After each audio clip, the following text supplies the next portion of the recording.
Welcome back, welcome back, welcome back. You know what time it is? It's 11 a.m. Central African time on your favorite radio store, Touched by Grace, with Thumela on your favorite radio station, Agape FM. Remember, I promised you that I'm going to I have a special guest with me. Yes, he is online. If you can tune in on our Facebook page, we are live. You'll be able to see him. I am so excited. I am so happy.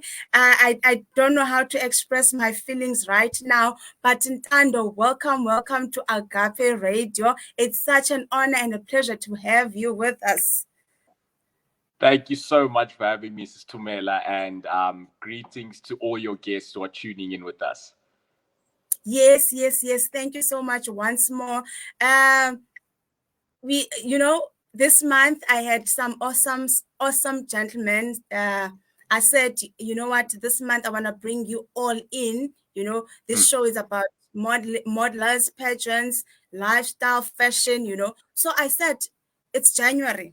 Let me start a month with leadership. Leaders, I brought in last week Brian, Mr. Albinism 2021. He was on the show. Prior that, I had Ulwando, which is Mr. Eastern Cape 2021. So I wanted to have you, not to leave you behind, because my feeling when Ntando is that we are so always running with women, with girls. It's girls ministry, it's girls show, it's girls this, but we always leave you guys behind, and the more issues coming in, more issues that we're facing always on, I hope you hear you understand what I'm saying. Yeah. So let me bring you on board so that we can do this all together, or find ways how to approach what is going, what we're facing with, But yeah, thank you for coming. I just want, before we can kick in, tell us, I want us to know who's Ntando. I just know Ntando. Okay, I saw you on Facebook, I saw you on TV, and I want to know Ntando more. Who is Ntando? Tell us more. Thank you. Ntando is a young man. I'm 23 years of age. I was born and raised in KwaZulu-Natal. So I grew up in a community called KwaDabega, raised by my grandmother for the first 7 years of my life. Not that my parents weren't present, but what happened is my parents moved around the country for work, and I was 2 months premature, and my grandmother, when I came out of the hospital, she didn't want me to move around with my parents. She just wanted me to grow up with a bit of stability. So that's when she said, you know what, I would like to raise him. And for the first 7 years of my life, she raised me KwaDabega, and that's where I grew up. And then at the age of 7, I then moved to Cape Town to then move with my parents, because that's when they decided they're going to settle there. And from there, that's where I grew up until this point where I completed my studies in 2020, and I graduated with my Bcom degree. And now currently I run a media company as well as other business interests, if you can put it that way. Wow. At the age of 23, that is amazing. And at some point I wanted to steal you. I had that you were in Cape Town, you are closer. You can't be silly, you are closer. So I was saving you as he's closer, but well, it's fine. You still my father's from Matatiela, so I am half Xhosa, but I grew up in eThekwini. So in terms of, you can hear Mantet's close, which I didn't really grow up in the Eastern Cape, so you can hear it's some coming through my close. Yeah. Wow, it's okay. It's we still my brother. It does not matter. And then I see you did Bcom. You're running your business, and then I see you now. You are Mr. SA. You're a modeler. You're doing modeling. When did you realize that you're into modeling, and what motivated or inspired you to become one or enter? For Mr. South Africa now. Any pageant or any modeling that you did, what inspired you to take part? Okay, so my first point of reference to pageantry was back in my matric year in 2016, where I entered for Mr. Stellenberg. And what happened is that it wasn't necessarily intentional. So how you entered is that you were nominated. And what happened is now I would consider myself, I was a jock type of guy. I wasn't really the pageant type. So my friends thought it would be funny if they nominated me. And so they nominated me, and I hear that I've been nominated. And obviously now I've got the choice to either accept or reject the nomination. So I'm like, okay, well, you guys thought this was funny, but I'm going to accept the nomination. And then I won. Then it wasn't so funny anymore. So that was literally my first point of reference to, pageantry, if I can put it that way. And then after that, I think I just carried on with my life. I went to varsity, I studied, and then the opportunity presented itself again with South Africa, where I was like, you know what? I did Mr. Stellenbosch back in 2016, but this is obviously a much bigger platform. Wow. And I would say my biggest driver towards entering for Mr. South Africa is I realized that, platform I could use, all in all. And I think that was the prime why, as I'm sure we'll discuss the it hides how it shaped the person I am today and the person that I'm still becoming. So yeah. Wow. And then when you were on Mr. Stellenbosch, what came through your mind? What was the feeling like, knowing that you were nominated? It's not something that you planned. And then what was the first thing, your emotions when you heard, Ntando, you've won?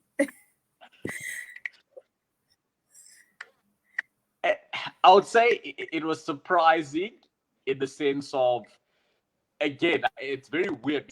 Even with Mr. South Africa, I would say, looking at the history of the competition, the people that had won before, I would say I didn't necessarily fit the mold of, someone who had won a competition like Mr. Stellenbosch. So when I won, it was at first surprising, and I was like, I won.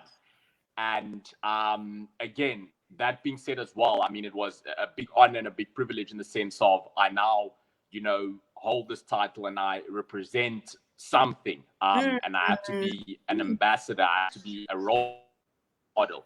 Wow. Other people who are looking to that platform does. People look at you. I mean, I remember I had a mentor of and you are honest. But now one thing you've got to realize is that you now and you're a role model. And, some people look at you as a point of reference, if I can put it. So, again, yes, I was surprised to win. I was not expecting to win necessarily. But I would also say it was a very humbling experience in the sense of, the judges and the people involved, they believe that I had what it took to, carry that title. Wow. We lost you, but it's okay. It's quite you back now. And then now moving along from Mr. Stellenbosch, and then now coming back to Mr. South Africa. And how has been your experience been like?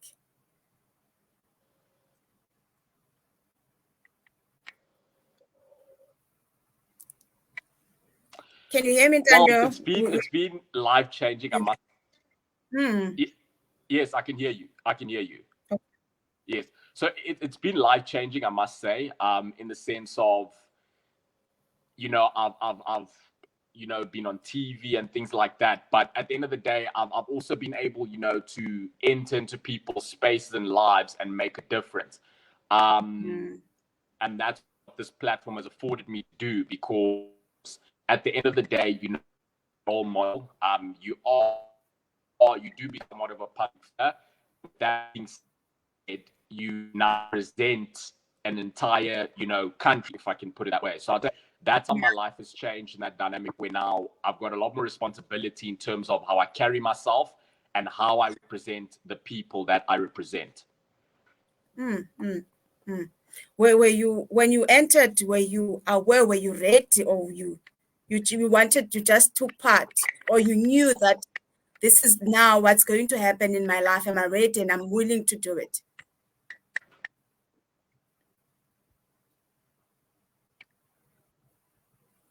Can you hear me? I entered mindset, make everything. Yes, I can hear you. Okay. Can you hear me? Yes, I can hear you now. Can you hear me? Yes. Okay. So with me, when I entered, my mindset was, I'm gonna take everything as it comes. Because obviously I'd never done something of this magnitude and at that stage. So I said, you know what? Month in, month out, get monthly contest challenges, which are,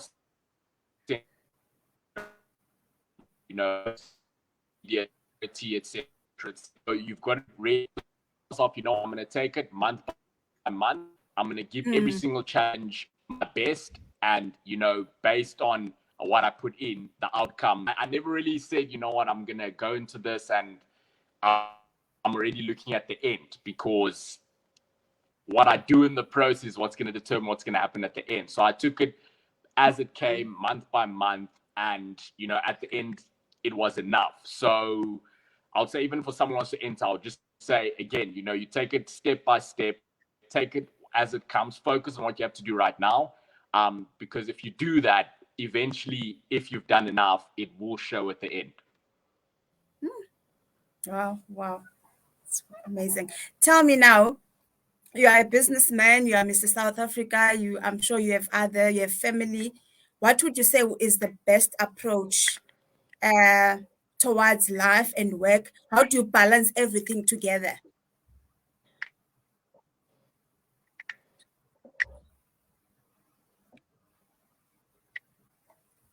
Okay, I'm quickly going to. I would say I'm very big on knowing what I've got in front of me and what needs to be done. So the biggest thing would be, I would say, priority. Because we all have a lot of things to do. I mean, you know, you can speak for yourself and everyone else in studio. Everyone there has things to do, but the thing is, not everything is, you know, as important as others. So it's very important to, you know, have priorities in terms of, these are the most important tasks I need to do right now. And if I can handle these tasks up front and I can get them done, then the other things I can always do them afterwards. So I would just say the most important thing is just priorities and prioritizing what needs to be done. Because not every single task has the same level of importance. And I think that's how I try my best to achieve work-life balance. Wow. Sure. Yeah, so it's what you're saying. The most important thing is how to manage yourself and manage your time management and managing yourself. And then my next question, there's a phrase, aspire to inspire. What does that mean to you personally? Okay, let me quickly, before you answer that, let me quickly take a song. Before you answer that, For me, I'm a big believer of. Before you answer that, let me take a song. I think I might move us to a telephone interview, to a phone, because you keep cutting. I think it's the network. Let me take a song shortly, and then I'll try to work on the connection. I apologize about that. Okay.